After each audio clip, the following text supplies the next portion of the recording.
नमस्कार। आप सभी का फिर स्वागत है थ्रू लिटरेरी लेंस के एक और एपिसोड में। विनोद जी नमस्कार। नमस्कार राजेश जी। और आज आप कौन सी कहानी लाए हैं? शायद आप जी और बिल्कुल, बड़ी प्रसिद्ध कहानी। बिल्कुल प्रसिद्ध कहानी कि साहित्य की सबसे जो प्रसिद्ध विधा है जी। वह है कहानी। हम्म। लोग कहानियों को आज भी राजेश जी बड़े चाव से पढ़ते हैं। बिल्कुल। तो आज हम एक ऐसी कहानी का चर्चा करेंगे जो सोचने पर मजबूर करती है और बहुत सारे स्तरों पर ऑपरेट करती है, मैं ऐसा कहूंगा। हाँ। तो ये कहानी है उसने तो नहीं कहा था। उसने तो नहीं कहा था, उसने कहा था। याद आती है विनोद जी? जी, चंद्रधर शर्मा गुलेरी की कहानी किसने नहीं सुनी होगी? बिल्कुल। उसने कहा था सरदार लहना सिंह की कहानी है, उस पर भी आप चर्चा जरूर करिएगा। हिंदी की श्रेष्ठ कहानियों में से एक मानी जाती है। जी। पर मैं बता दूं, जिन्होंने सुनी हो या ना भी सुनी हो, कि सरदार लहना सिंह जब पलटन में होते, बचपन में उनको सरदार एक लड़की मिलती है 7-8 साल की, तब वो खुद भी बच्चे होते हैं। जी बिल्कुल। तेरी कुड़माई हो गई क्या, एक दूसरे से पूछते हैं। वो शर्मा की कहती है नहीं हो गई। और फिर बाद में तो बिछड़ जाते हैं। फिर फौज में जब सरदार लहना सिंह होते हैं तो सूबेदार जी जो होते हैं तो वो उनके सुपीरियर होते हैं। वो उनके घर जाते हैं और वो लड़की उसको पहचान जाती है, सूबेदारनी। वो बुला के लहना सिंह से कहती है इनकी हिफाजत करना। जी। तो वो वाकई उनकी हिफाजत करता है, अपनी जान दे देते हैं। जान दे देते हैं, लेकिन सूबेदार साहब की जान बचा लेते हैं कि उसने कहा था ना कि जान इनकी हिफाजत करना। जी। तो राजेश जी, ये शैलेश मटियानी जी जो है, तो उनकी कहानी है उसने तो नहीं कहा था।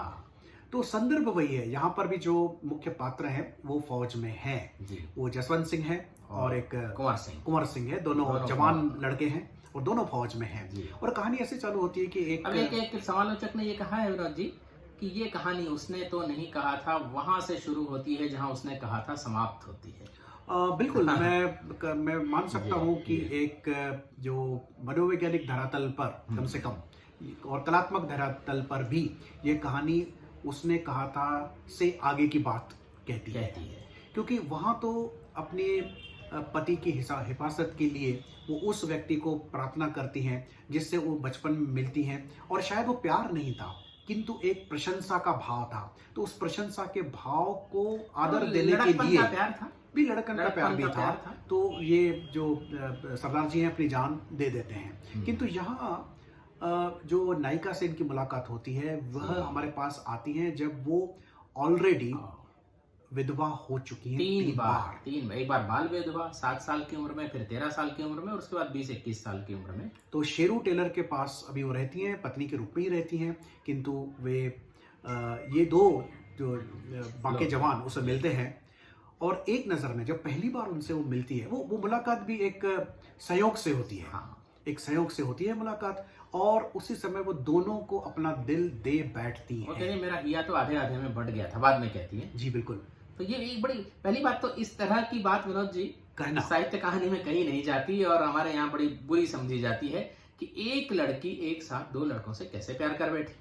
और हमारी भी समझ ये है कि व्यक्ति एक समय पर एक ही से प्यार कर सकता है। किंतु at a time it was a love at first sight, but love at first sight with 2 boys, that too by a woman जो 3 बार विधवा होके एक शेरू टेलर के यहाँ ब्याह करके ब्याहता थी। तो मुझे लगता है कि ये बड़ा फ्रैंकनेस है कहानी का, ये बड़ा एक बोल्डनेस है और ये दिखाता है कि जो लेखक है ही is authentic to human psychology. क्योंकि हमारे मन के भीतर जो एक जटिल संसार है, उस जटिल संसार को साहित्यिक रूप से लोगों के सामने रख सकने की क्षमता जिस लेखक में है, मुझे लगता है एक बहुत बड़ी बात है शैलेश जी की। बिल्कुल। और उसके बाद जब हम शुरू तो ये कहानी जो है बैटलफील्ड से होती है, युद्ध के मैदान से शुरू होती है। जब जसवंत सिंह को एक गोली लगती है और वो शायद मर ही जाता, दूसरी भी गोली दुश्मन की लग जाती, पर कुंवर सिंह आके उसको एक तरह से मरने से बचा लेता है ताकि दुश्मन के फौजियों को मार गिराता है दूर से। हाँ, इससे पहले श्रोता ये जाने कि जो लक्ष्मा बीबी है जो दोनों को अपना हिया दे बैठती है, उसका विवाह कुंवर सिंह से होता है। दोनों में से एक से होता है, कुंवर सिंह से होता है। शेरू टेलर को छोड़ के वो एक तरह से जबरदस्ती की जो भी कह लीजिए, लेकिन ये वापस इनके पास कुंवर सिंह के साथ आ जाती है। शेरू टेलर कुछ नहीं कर पाता है। और इस बीच में जब कुंवर सिंह 1 वर्ष के लिए बाहर जाते हैं फौज के काम से, तो लक्ष्मा बीबी जसवंत सिंह और जसवंत के बीच में घनिष्ठता होती है। जसवंत भी इनके घर आते जाते हैं, साल भर कुंवर सिंह बाहर होते हैं, तो इनके बीच भी प्रेम संबंध स्थापित होते हैं। और उसके बाद जब कुंवर सिंह वापस आते हैं तब उनको भनक पड़ जाती है कि ये ऐसी ऐसी बात है, जसवंत सिंह भी करीब आ गए हैं।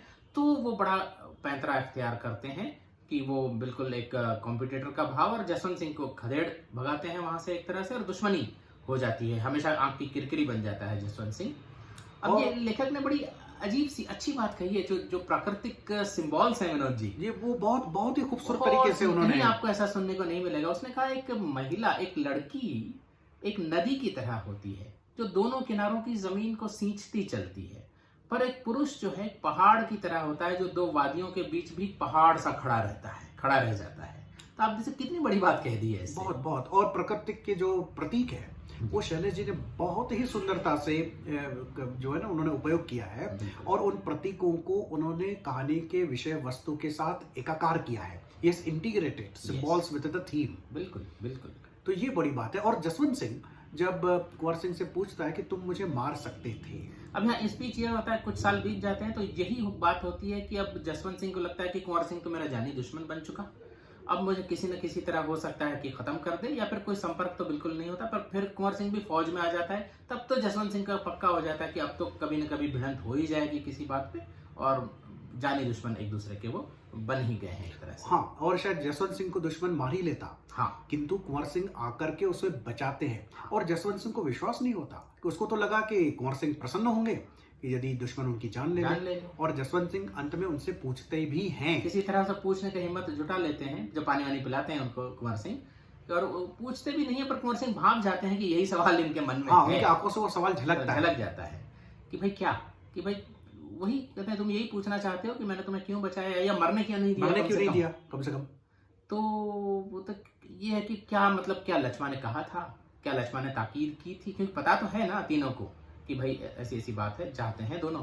तो वो कहते हैं नहीं, लक्ष्मण तो आजकल उसके बाद तुम्हारा जिक्र भी नहीं करती, या ये कहते कहते लेकिन जबान काम जाती है कुंवर सिंह की जी। तो लक्ष्मण ने कोई जिक्र नहीं किया, लेकिन अब कुंवर सिंह की सूझबूझ और सोच समझ देखिए, इमोशनल एम्पैथी देखिए कुंवर सिंह की।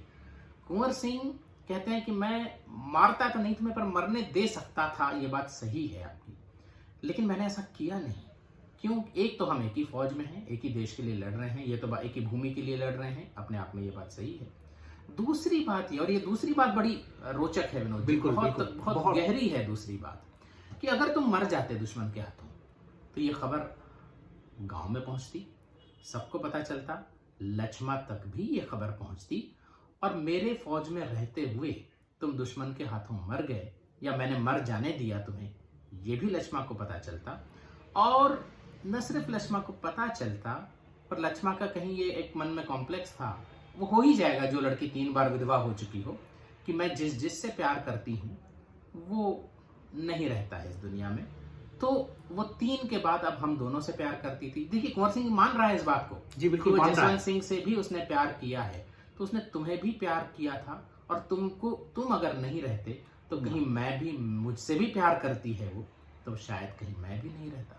तो ये चाहे उसको आप पूरा ग्रह कह लें, सुपरस्टिशन कह लें, कि जिससे प्यार करती है वो मर जाता है, किंतु उसका जो साइकोलॉजिकल रियलिज्म है इस बात का, कि वो ये मानता है कि वो जसवंत से भी प्यार करती है, अगर जसवंत मर गया तो हो सकता है वो उससे भी प्यार करती है और वो भी मर जाए। तो ऐसी चीजों की जो है ना साइकोलॉजिकल वैलिडिटी है। और ये बिना कहे लक्ष्मण ने कुछ नहीं कहा, जिक्र तक करना शायद बंद कर दिया, लेकिन फिर भी कुंवर सिंह को ये बातें समझ में आई, ये बातें भावनात्मक रूप से उसने महसूस की। और देखिए छोटी सी बात है विनोद जी, ये तस्लीम करना, ये एक्सेप्ट करना अपने आप में कितनी बड़ी बात है कि मैं जिससे प्यार करता हूँ वो मुझसे तो प्यार करती ही है, पर किसी और से भी प्यार करती है, और वो भी उतना ही वैलिड है। ये बिल्कुल, ये बहुत बड़ी बात है। और हिंदी कहानी के इतिहास में देखें तो शैलेश जी बहुत बड़ी बात कर रहे हैं। और शैलेश जी को हम लोग भारत का गोरकी के नाम से जानते हैं। तो जिस प्रकार से गोरकी के इतिहास साहित्य में, उनके उपन्यासों में, उनकी कहानियों में आपको इंसान के मनोदिशा का बड़ा सुंदर चित्रण दिखाई देता है। तो वही मनोदिशा का चित्रण, वही मनोवैज्ञानिक जटिलताओं का चित्रण आपको शैलेश जी की कहानियों में भी हमें दिख पड़ता है। तो मैं श्रोताओं और हो सकता है कई लोग इस कहानी के प्रति भी पूर्वाग्रह दूषित हों। ये भी कह सकते हैं कि कि एक भाई- एक लड़की दो पुरुषों से एक साथ प्रेम कैसे कर प्रेम सकती कैसे है, क्या करे? कर अच्छा कर सकती है, ये तो ठीक है, करना नैतिक है या अनैतिक नहीं, है। अनैतिक है, इस प्रकार के भी सवाल उठाए जा सकते हैं।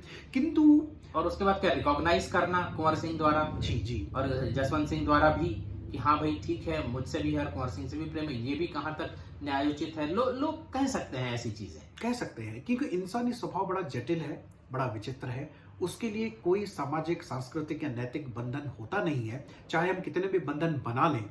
लेकिन प्रेम और स्नेह और दोस्ती के लिए इस प्रकार के बंधन कभी भी जो होते हैं ना, वैलिड नहीं होते, जिसको मैं कहूँगा उपयोगी नहीं होते हैं। और फिर दूसरी गहरी बात यह है, अगर प्यार है तो किसी के प्रति प्यार किसी के प्रति नफरत की बुनियाद पर कैसे पनप सकता है? ये तो हो ही नहीं अगर सकता। प्यार है तो वो प्यार है। एक लफ्ज मोहब्बत का नसा फसाना है, सिमटे तो दिल आशिक है और फैले तो जमाना है।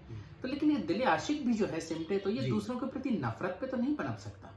एक सिंधी शायर है अर्जन हासद जी, जी उनका एक खूबसूरत शेर है जो इसी प्रकार की बात कहता है कि मुंह फकत तो सा कयो प्यारा, ये ना है बेकह सांब को इकरारा, ये ना है। बिल्कुल, मैंने फकत तुमसे किया प्यार हो ऐसा नहीं है, पर दूसरे